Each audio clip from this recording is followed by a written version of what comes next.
Yerda жоқпын, бірақ та жандарым, Шымкенттен кімдер келді? Міне, танисыңдар ғой бұл жігіттерді? Міне. Шымкенттен шақырып алған несі? Шақырып алдық. Арнайы шақырды мен. Болды қазір. Жүрдіңіз. Қазір эфирді көріңіздер енді. Прям каталог өздеріңіз көресіздер, уровень көрсетеді. Дайындалып жатыр. Жыртамыз біз. Қосылайтын төрінде. Қалай жағдай? Сәлем де пайызым. Evet, Ералханчик дайындалып жатыр. Көргенімізге қуаныштымыз.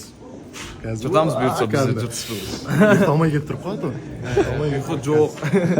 Жыртамыз мына жерде. Уровень шоу деген не екенін көрсетеді. Бұйырса, құдай қаласа. Мұрат, рахмет қолдауыңа. Болды, рахмет.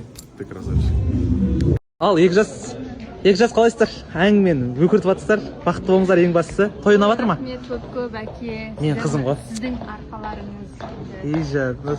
Ең бастысы бақытты болшы, е? Бақытты бол. Бір-біріңді бақытты қылыңдар. Тойда күшті болып жатыр. Атмосферамыз әдемі. Атмосфера күшті. Ана жақта бишілер, жақта барлығы қатысушылар. Осылай. Жақта 30 секунд болып жатыр. Біздің жених өзі шөжін өзі істеп жатыр. Мына жақта. Краш өзі. Мына жақта невеста. Өзі бойлап. Вот. И өздері. Краштар өздері. Шаза қайырлы кеш. Скара білен Набал дейма қалай айтады өзі. Эфирдегі тойды өткізіп, енді өзіміздің жұмысқа қарай кетіп бара жатқан жайымыз бар. Аллах сәтін салсын, бүгін кереметтей қуанышты тізгіндейміз. Көңіл күй барлығы керемет, бірақ енді қала сәл-пәл күрбелең болып жатқан жайы бар. Сондықтан байқап жүріңіздер, байлап жүріңіздер деппін ғой. Абайлап жүріңіздер, жолда жүрген жандар. Сол сіздермен бірге жақсы жаңалықтарымызбен бөлісіп отырамыз. Кешегі пост көрмеген жандар кіріп лайк, комментарий жазып кетіңіздер. Давайте.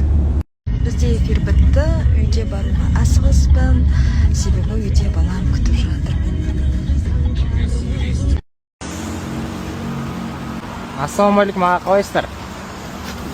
Күн суып кетті что-то резко, иә? Сол күн суығында үйге жұмыс істеп жүрсіз ғой деп менің атымнан сізге 25 мың теңге үйіңізге апарасыз. Сау болыңыз. Солай, бүгін әйтеуір бір адамды болсын қуанттым деп қоясың ғой, короче.